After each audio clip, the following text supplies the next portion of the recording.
Oke, jadi berapa pesertanya KB untuk dokter ada 7 orang dok, 8 dengan kita dok. yang ini, yang mau ujian Mas?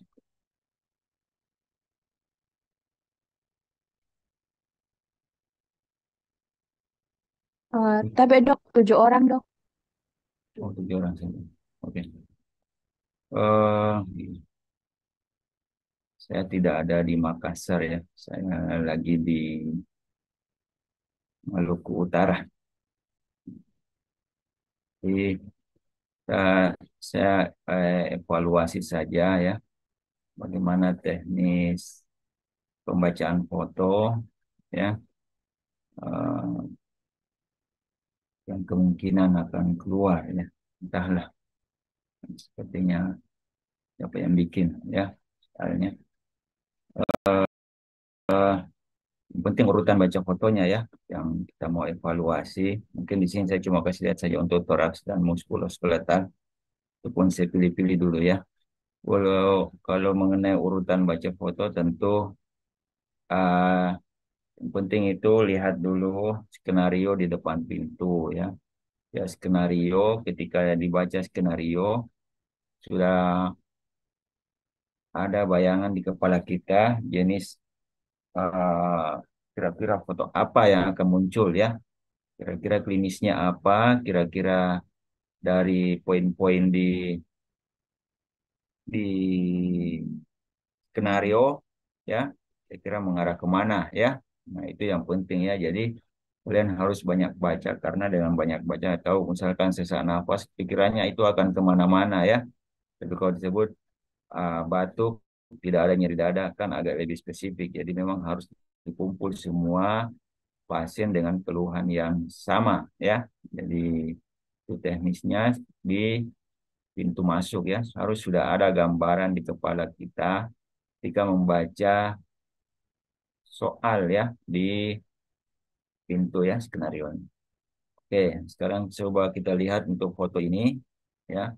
Jadi urutan yang akan sebenarnya yang paling sering kita pakai adalah kita membaca mulai dari yang pertama itu ya, untuk mengenai foto ini layak atau tidak, kok tidak usah sebutkan ya, layak atau tidak, karena itu akan membuang waktu. Ya, pokoknya kau lihat sudah terlihat apex sama uh, diafragma, ya, berarti layak, tapi tak usah dijelaskan, ya, karena itu poinnya tidak ada, ya. Yang perlu dijelaskan adalah apa yang perlu dideskripsikan. Yang pertama adalah corakannya, ya, corakan bronkovaskuler. Yang putih-putih ini adalah vaskulernya.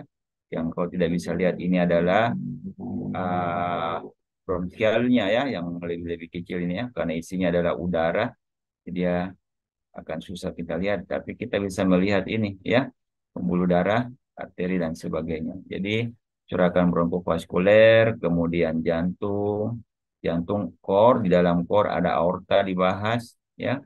Kemudian kedua sinus dan diafragma ya, kedua sinus dan diafragma, tulang-tulang, kemudian soft tisunya ya. Soft tissue itu adalah terkait di sekitar hemitoraks ya, di luar dari toraks. Nah, itu corakan bronkovaskulernya. Jadi kalau lihat seperti ini, uh, sebenarnya beberapa poin penting saja yang perlu kita ingat ya, karena tidak mungkin kita bisa ingat semua ya. Misalkan ya, foto ini sudah kelihatan ada khasnya ya. Khasnya itu adalah ini fotonya lebih hitam, hiperaerasi ya, hiperaerasi. Kemudian interkostanya lebih lebar ya. Jadi ini adalah tampak hiperlusen vaskuler ya pada kedua paru disertai sela iga yang melebar ya, sela iga yang melebar dan diafragma kesan letak rendah ya. Jadi kalau sudah lihat bayangan seperti ini sudah bisa pikirkan ya. Biasanya nanti ini mungkin tidak akan nyambung dengan foto ini, bisa jadi ya, bisa jadi lain di sini, lain di sini ya. Tapi untuk ujian itu di OSCE itu akan selalu nyambung ya. akan nyambung. Ya. Jadi untuk foto ini ya, eh, perlu sen, kemudian interkostal melebar, kemudian diafragma letak rendah, core lagi, core titik dua ukuran normal, ya, kemudian aorta dilatasi, elongasi, usahakan menggambar apa, mengukur ya, pakai mistar, usahakan itu ada poinnya itu ya, poinnya CTI-nya berapa, ya, CTI-nya berapa, jadi ini ke sini ukur, ini ke sini ukur, kemudian bagi ya, itu, jadi usahakan ya gunakan alatnya di situ ya. Oke, ini corakannya sudah, kemudian jantungnya sudah, kemudian kedua sinus dan diafragma ya, ini dia ya, normal, tidak ada efusi, tulang-tulangnya tidak ada fraktur, tulang-tulang intak, kemudian soft tissue-nya normal ya. Jaringan lunak sekitar dalam batas normal. Ini adalah gambaran untuk emfisema pulmonum ya. Nah, kalau yang ini kita lihat ya, ini corakannya lebih kasar ya, lebih kasar. Kemudian ada efusi. Kemudian jantungnya membesar ya. Ini dengan melihatnya. Jadi kalau ada jantung membesar, ada efusi, kemudian ada corakan kasar di sekitarnya, itu adalah mengarah ke emfisema ya. Emfisema pulmonum. Ya, emfisema pulmonum seperti ini. Ini pasti kardiomegali ya, walaupun Anda sempat kita ukur ini sudah kelihatan ya. Ini adalah uh, kita baca sebagai dilatasi vaskuler suprahilar ya, dilatasi vaskuler suprahilar, kemudian perkabutan uh, perihilar dan parakardial. Jadi ini perihilarnya di sini, ini parakardial ya. Kemudian ini adalah dilatasi suprahilar ya, dilatasi vaskuler suprahilar. Jadi boleh digabung bilateral ya. Jadi ini menggambarkan suatu emfisema pulmonum ya. Kemudian core-nya ukuran membesar, kemudian dengan CTI ya, ukuran membesar dengan CTI berapa, kemudian aortanya hitung juga. Kalau lebih dari 3,5 berarti dilatasi ya. Kalau ada, kalau lihat putih-putih berarti kalsifikasi ya. Itu kalau kalsifikasi nanti kesannya menjadi aterosklerosis. Kemudian kedua sinus dan diafragma berselubung. Kalau masih bisa melihat sudut, tapi sudutnya tumpul ya sinus tumpul. Tapi kalau sudah menyatu dengan diafragma seperti ini, boleh kita bilang berselubung ya, daerah diafragma dan sinusnya. Ini adalah emfisema pulmonum ya. Tapi kalau emfisema itu tidak langsung bilang emfisema, harus di depannya bilang dulu kardiomegali disertai gambaran emfisema ya. Sorry, udem ya. Kenapa ini? Kardiomegali disertai gambaran udem ya, disertai gambaran udem pulmonum ya, udem pulmonum itu. Jadi harus kardiomegalinya dulu ya. Kemudian dilatasi aorta, kemudian efusi pleura bilateral ya. Saya pilih-pilih dulu. Kalau ada gambaran begini, ini adalah miliari TB ya. Tampak bercak miliar yang tersebar merata pada kedua lapangan paru ya. Nah, kalau begini lihat bercak-bercaknya ya, berarti ini adalah suatu miliari TB ya. Ini gambarannya. Bisa lihat ya. Kalau begini ya. Ini yang tidak nyambung toh klinis dengan anunya. Nah, ini dari rumah sakit langsung. Kalau begini gambarannya ini adalah bronkitis ya. Jadi ini prominens ya. Prominens corakan bronkovaskulernya prominens karena melewati 2/3. Oh, dia lewat ke sini ya. Tuh. Kalau ini miliari TB. Nah, ini juga ini adalah udem paru juga ya. Walaupun dia bilang di sini efusi pleura, oke. Jadi udem paru itu biasanya diikuti dengan efusi pleura. Kalaupun dia tidak efusi, biasanya yang lebih pertama muncul adalah dilatasi di atas ini ya. Itu kita sebut tanda-tanda bendungan paru. Ya. Jadi Yang masih ringan itu adalah tanda-tanda bendungan paru. Ya, dilatasinya cuma di sini, ini belum ada muncul, ya, belum ada efusi juga, ya. Tapi sudah ada kardiomegali, ya. Jadi selalu diawali kardiomegali dengan tanda-tanda pudem pulmonum, ya, ataukah kardiomegali dengan tanda-tanda bendungan paru, ya. Ini juga efusi pleura ini, ya. Bisa. Ini diare kronik, ini kurang lebih sama, ya.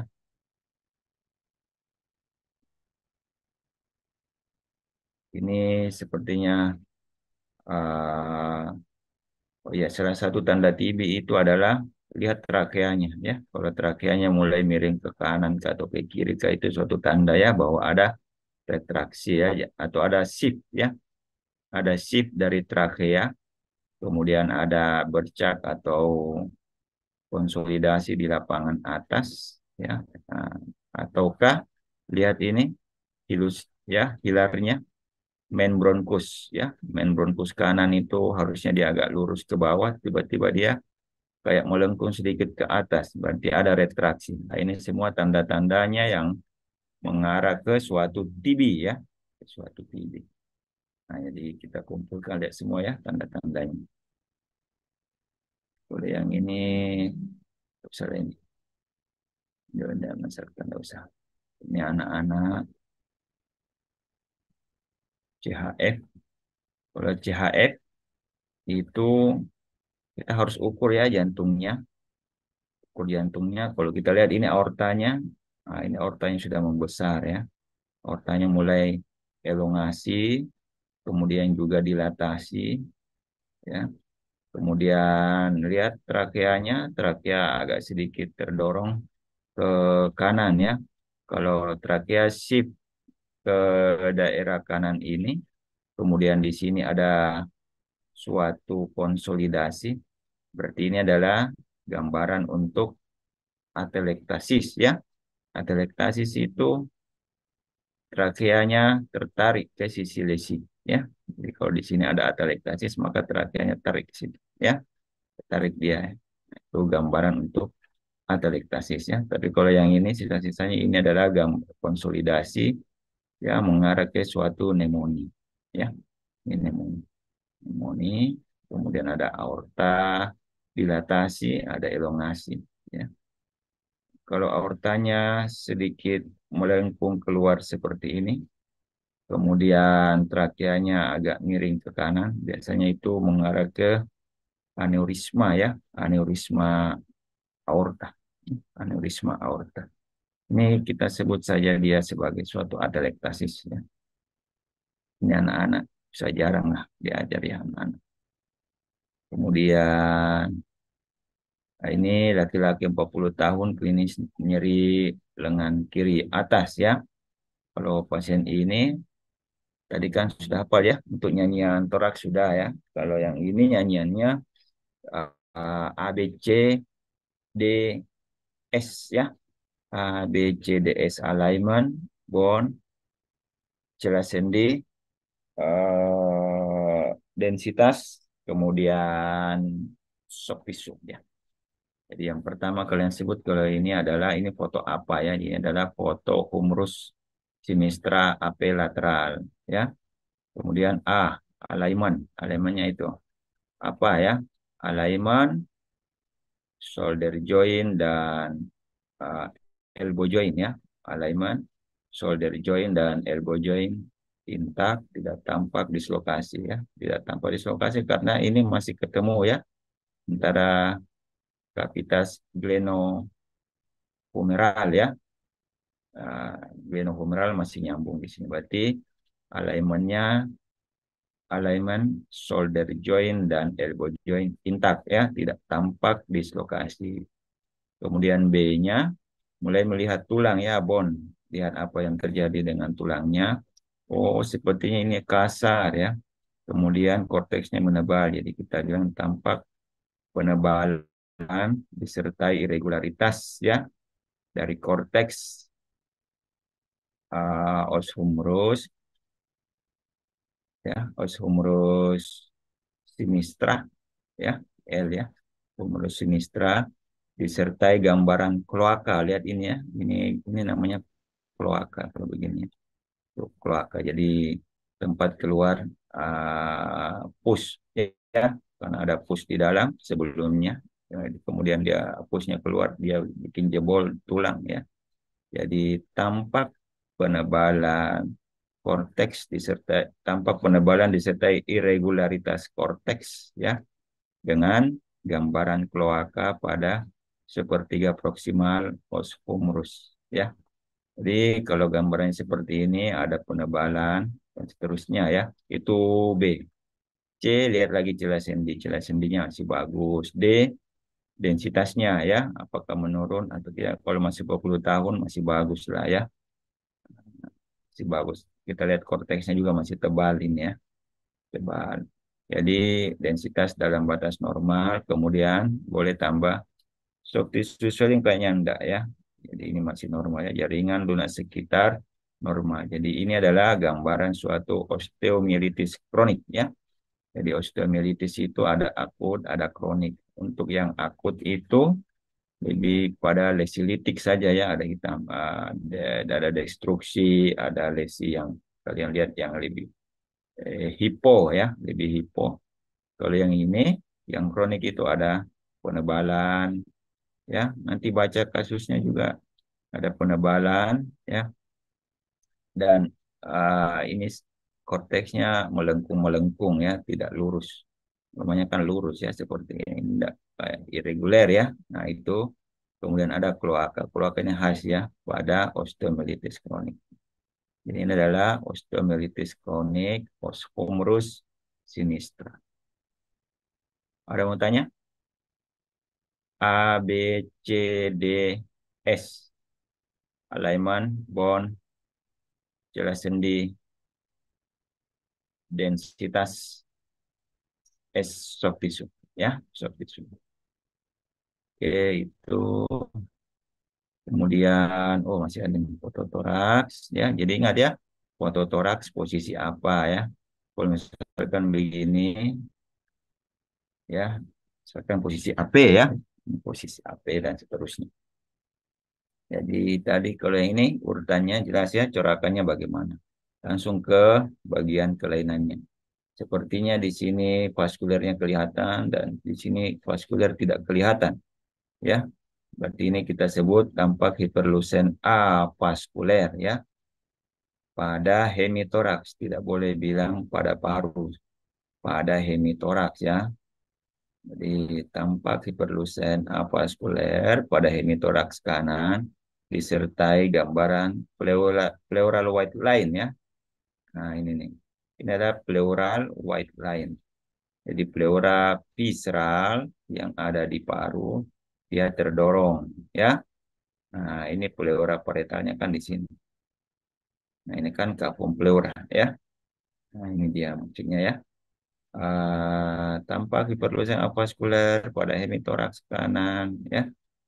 Uh, yang menyebabkan kolaps ya. Jadi ini hemitoraks atau bayangan lusen ini menekan paru ya.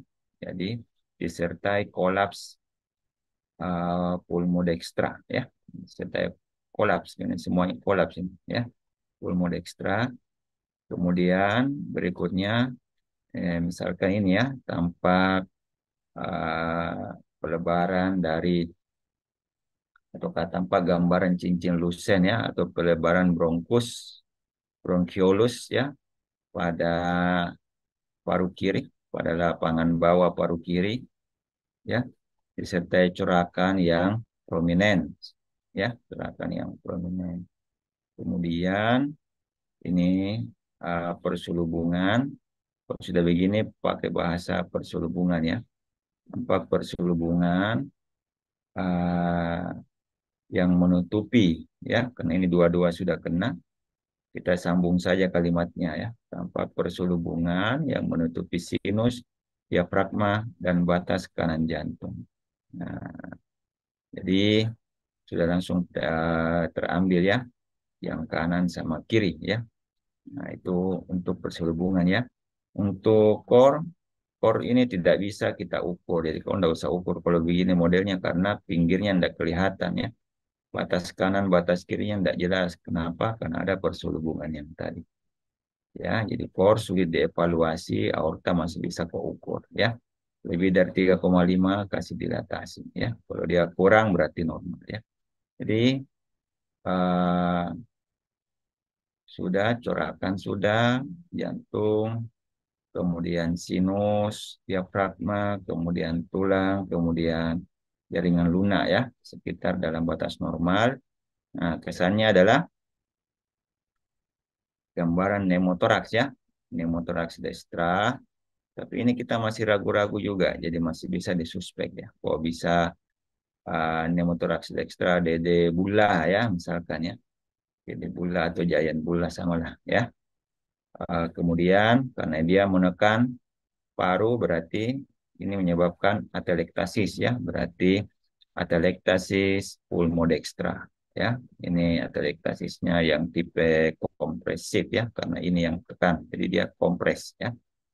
Kemudian ini dilatasi dari bronkiolus ini bisa kita sebut sebagai bronkiektasis ya. Bronkiektasis pulmosinistra, kemudian efusi pleura bilateral ya. Di ini cukup kompleks ya. Ini kalau kau lihat satu kali masuk kau pasti langsung aduh apa ini ya. Begitu ya urutan-urutan cari saja yang paling bisa kau evaluasi, lihat dari depan dulu dari skenarionya ya. Kemudian lihat yang paling berpengaruh di situ, yang paling besar ya. Yang paling besar bikin masalah deskripsikan dari situ ya. Waktunya mungkin nggak ya, tidak banyak ya untuk waktunya. Makanya tidak usah menjelaskan ini memenuhi syarat atau tidak usah ya. Penting kau lihat ada apex, ada diafragma sudah jelas ya. Kemudian jangan lupa mengukur, kemudian lagi ya. Penyanyian itu sebenarnya harus berurut ya, karena kalau kau balik dari yang atas duluan, yang bawah naik ke tengah, yang tengah turun, itu akan bikin repot ya. Jadi usahakan itu mendeskripsikan sesuai dengan urutan yang lazim ya. Urutan yang lazim karena itu yang akan membantu ya kita. Oke, kira itu ya. Ada mau ditanya?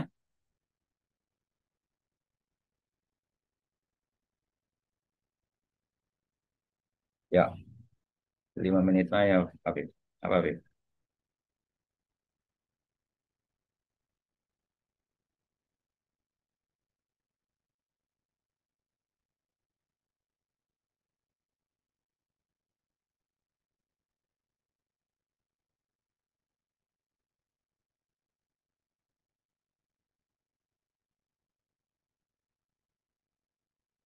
Tidak. Tidak, kalau karena selalu itu tidak pernah anamnesis pempis kemudian ini selalu salah satu saja. Jadi selalu ada waktu yang akan tersisa. Jadi kasih lengkap. Kalau fisis itu kau harus mulai dari itu ya, mulai dari kepala bla turun ke bawah bla bla. Tapi bicara cepat, jangan terlalu lama di yang bukan fokusnya. Tapi harus disebut semua masalahnya, ya. Ini, kemudian simetris kanan kiri, kanan yang berkurang dan sebagainya. Eh, Harus lengkap kalau pempis karena dia seperti itu modelnya, ya. Tapi kalau sudah mulai masuk ke toraks, kok pelan-pelan di situ. Eh, Mulai dari inspeksi ya, kemudian palpasi, perkusi, auskultasi ya. Itu harus disebut semua ya, harus disebut semua. Jadi maksudnya yang misalkan mata normal ya, tidak ada ikterik selesai ya, kulit tidak ada ya, ikterik selesai ya. Kau cuma harus bagi fokus ekstremitas, oke, tidak ada udem dan sebagainya selesai. Langsung agak fokus ke yang topis kelainannya ya. Tapi itu harus disebut semua ya, disebut semua. Oke, karena kan kalau kau menyebut itu pasti penguji akan bilang Oh, menurun pada paru ini. Nah, dah begitu. Yang penting kau sebut dulu. Kalau kau tidak sebut, penguji tidak akan sebut, ya. Jadi harus berurut ya, pemfisnya. Sesuai pemfis yang diajar. Urutannya mulai kepala, apalagi itu, ya. Kalau toraks, bunyi jantung dan sebagainya, ya. Seperti itu. Oke, cukup ya.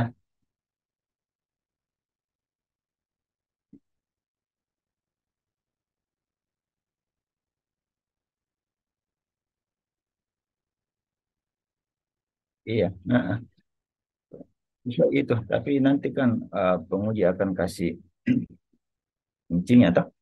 Tapi kau harus sebut dulu. Saya lakukan pemeriksaan perkusi. eh, Penguji akan menyebut, oh, tampak ini. Ya, tapi kau harus bilang dulu. Kalau kau tidak bilang, tidak akan masuk. Ya, informasinya. Oke, cukup ya. Oke, iya, selamat ujian. Kira itu sudah cukup lah ya. Ya, saya tutup ya. Oke, terima kasih. Terima kasih banyak.